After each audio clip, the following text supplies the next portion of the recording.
father was a congressman in Washington, D.C. He was the ranking Republican on the Armed Services Committee. I mean, he was a Republican, which is a big difference now.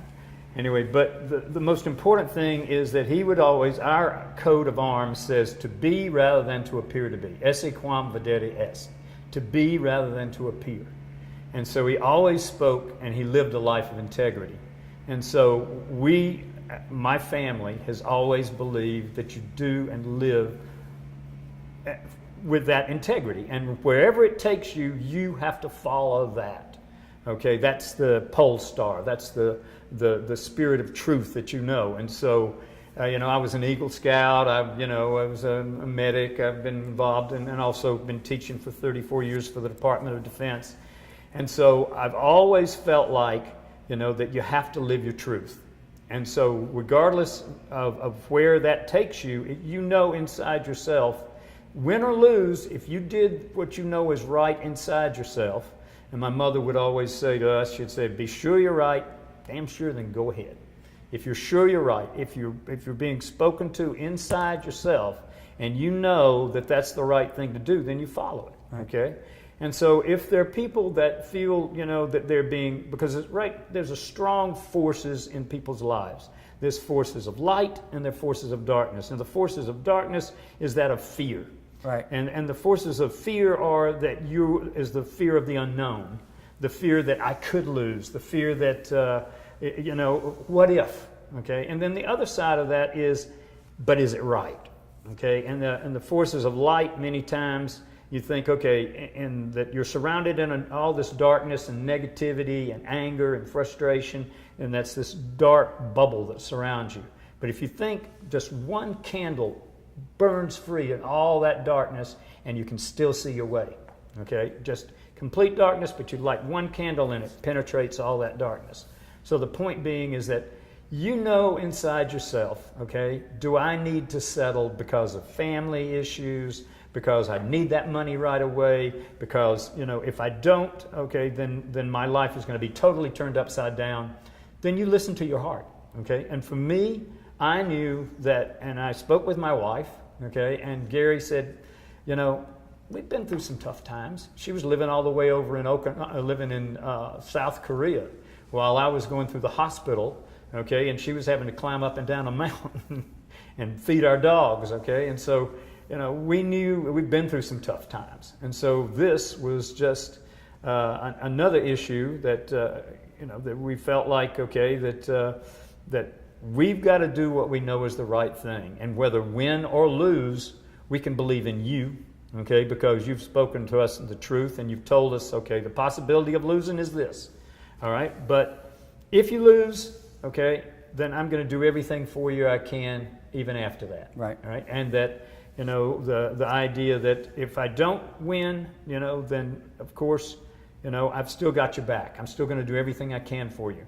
All right? But I'm going to stand there and I'm going to speak your truth for you in front of all these people, and we're going to take it to the mat, as I keep saying, Right. And so you did that, okay? Yep. And so that was the moral imperative, the truth that I needed, that someone is going to stand behind me and stand before me and walk beside me, okay, and speak my truth for me. And it worked. We got, right. We didn't get as much as we wanted, right. but we certainly didn't get the minimum that they were trying to push for us. No doubt. And once they saw that we were speaking that truth and that we weren't going to bend, and that they were going to have to look at this in another way, and that the public sentiment was going to begin to shift, then they began to talk a little differently. Yep.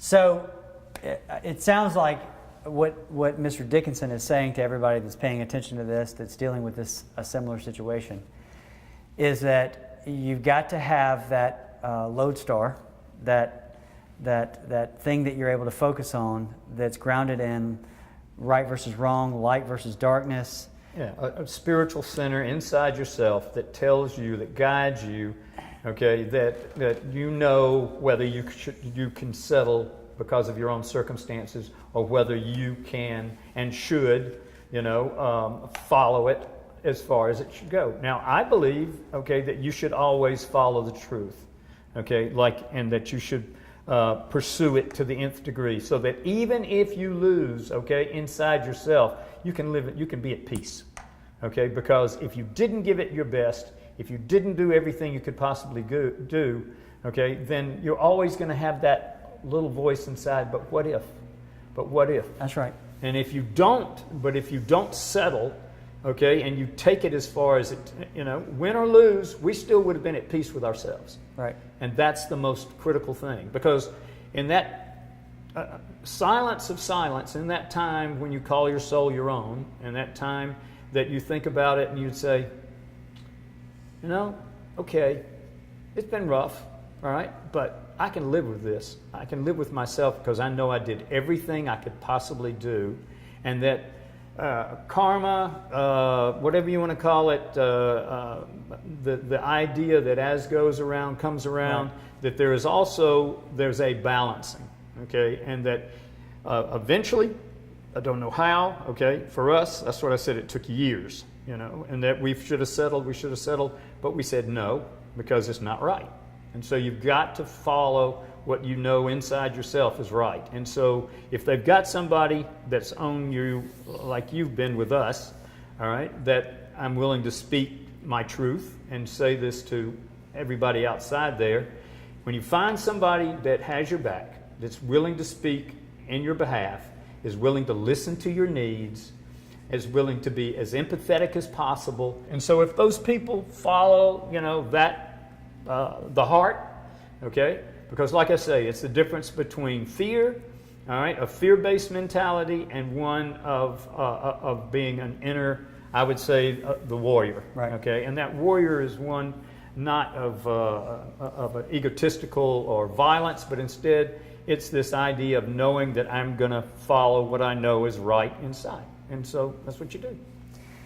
He makes it sound really easy, but, No, but it I know isn't. it's not. And I know it was difficult for him and his wife to make these decisions.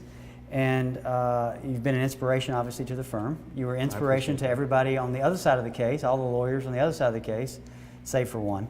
And the judge and the bailiffs and everybody that you came in contact with in the process, you influenced in a positive way. On behalf of all those people, because they've all talked to me about it, we thank you for that. Well, you're welcome. And I think another thing that we didn't mention, after not just the initial losing of this leg, okay, but also it was here, and then after being drugged across the road, and then this one was still up to about right here, okay, and so I still had the knee and everything. But the idea there was that if we can save this part of the leg, we will. So we went through, and every other day they had to put me down in a hyperbaric chamber because of the thinking that it could be anaerobic bacteria, and that then being in the chamber, we could kill it off. Right. But then I had to have 8 more operations. So every time they cut, 8 more operations.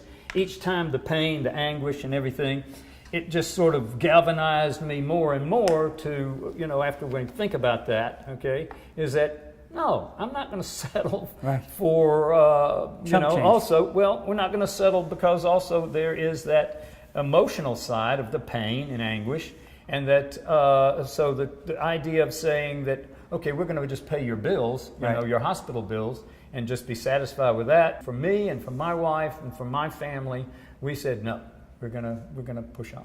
So, well, thank you for being such an inspiration to everybody. Which is better than being an exasperation. Or yes, or an embarrassment. If you want to talk with Mr. Dickinson, or you want to communicate with him directly, you can contact us at the firm. We can vet that for him, and I'm sure he'd be willing to talk to folks that have similar situations to his, similar injuries to his, similar predicaments legally to his. You can contact us at the firm at zarzaurlaw.com on the web. The phone number is 855-HIRE-JOE. Mr. Dickinson, thank you very much. You're welcome. Appreciate it. Appreciate it. Thank you all.